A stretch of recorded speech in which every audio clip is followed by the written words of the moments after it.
Beer battle. These are one Belgian Blonde ale and one Belgian Brown ale, which we will compare side by side today. Or I guess you could say this is the macro version of Belgian ales. But you know, sometimes you just want something easy, not too challenging, you don't want to think too much, just drink and enjoy. And I actually think Leffe is a great introduction beer to Belgian ales, because to me sometimes Belgian beer is so spicy, so boozy, there is so much flavor in that special Belgian yeast, and I haven't had either of these in a while now, but as I remember it, I enjoy them both. So because it's the same brewery but two different styles, you could say this is more of a beer style comparison video, and the inspiration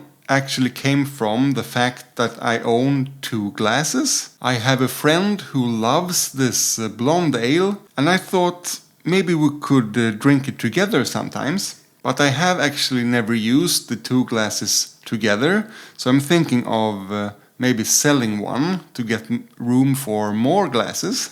And before I do, this could be a fun video to make.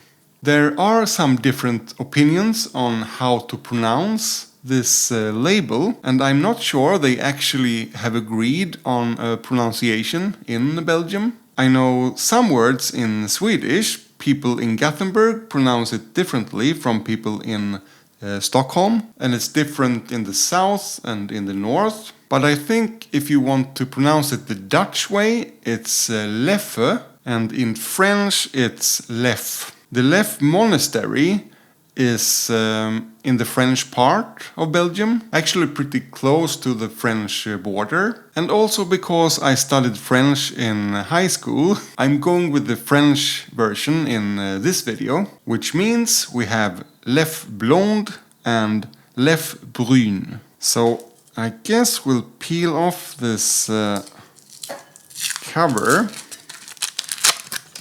Maybe that was a mistake. I thought we could have a look at the bottle cap, but if we open it now and see if we can peel the rest off, it has no design. No picture, no text. It also looks a bit dirty. So with the Bruin, we'll just open it. And the same thing there, it's just blank. It definitely looks more tasty to keep the cover. Leffe is nowadays owned by AB InBev and brewed in Stella Artois' big brewery. This bottle has 1.5 years left until the expiration date. You could almost fill it all the way. Maybe if I tilt it slightly. This bottle has a little bit more than 1 year before the expiration date. Yeah, that way we got it all in. Let's start sniffing the Leffe Blonde. I can definitely sense the spicy Belgian yeast, but it's pretty light. And to me it actually smells more like a German Hefeweizen.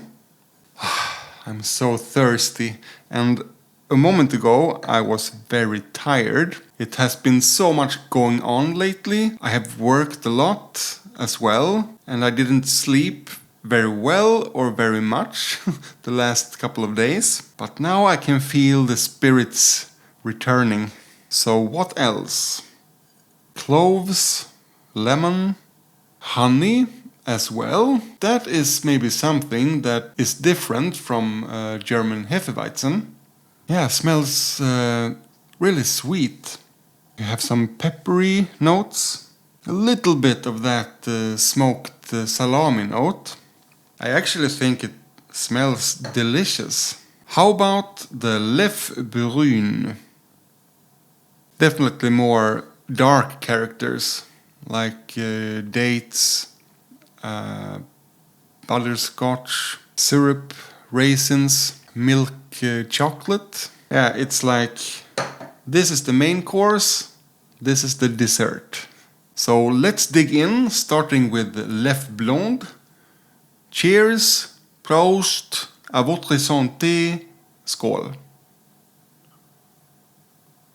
This is probably sweeter than most Belgian blonde ales, but I don't really mind it. I've had so many challenging Belgian ales. This is just relaxed and nice. Maybe it is a bit unexciting, but sometimes that's exactly what you need.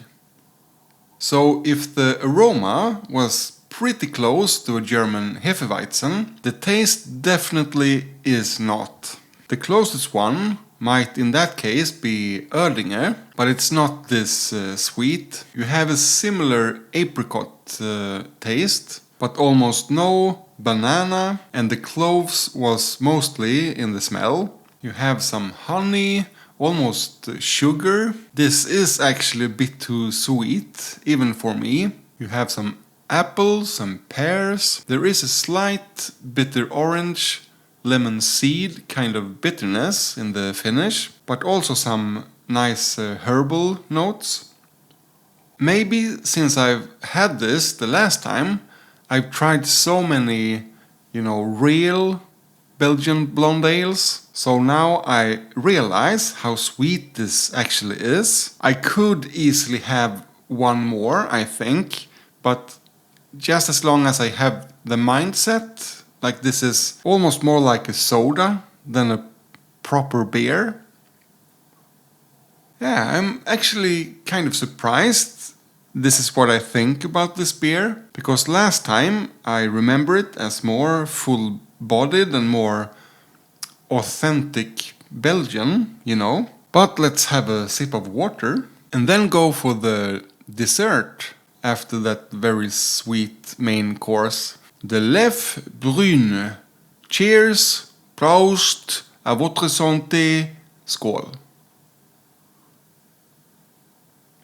Yeah, now we are really in the dessert territory. I get some nuts as well, kind of sweet almonds. I have syrup, dark, wet, sweet bread. Also a little bit of bitterness in the end, which I appreciate. I think actually, if I were to try this blindly, I would guess a dark lager, like a German Dunkel. I don't get much character from the yeast, but a lot of nuttiness. It's sugary, brown sugar. There is orange zest. There is chocolate as well, kind of a mix of dark, slightly bitter chocolate and milk chocolate. A little bit of coffee when you exhale.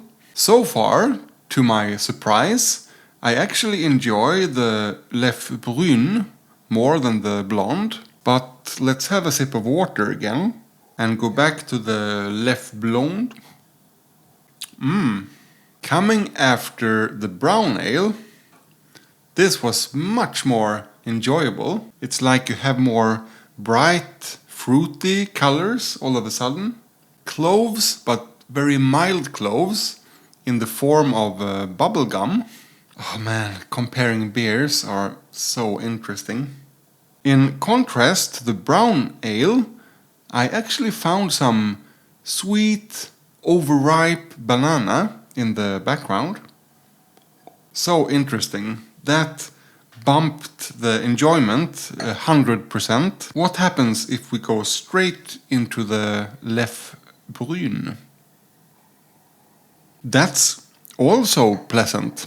Maybe this is the way to drink Leffe. Combine two different kinds. I know they make a lot of different beers, but these are the two we can get in Sweden. Yeah, that will actually be the main lesson from this video. If you want to drink Leffe, drink two different kinds side by side. That way you will get double the enjoyment.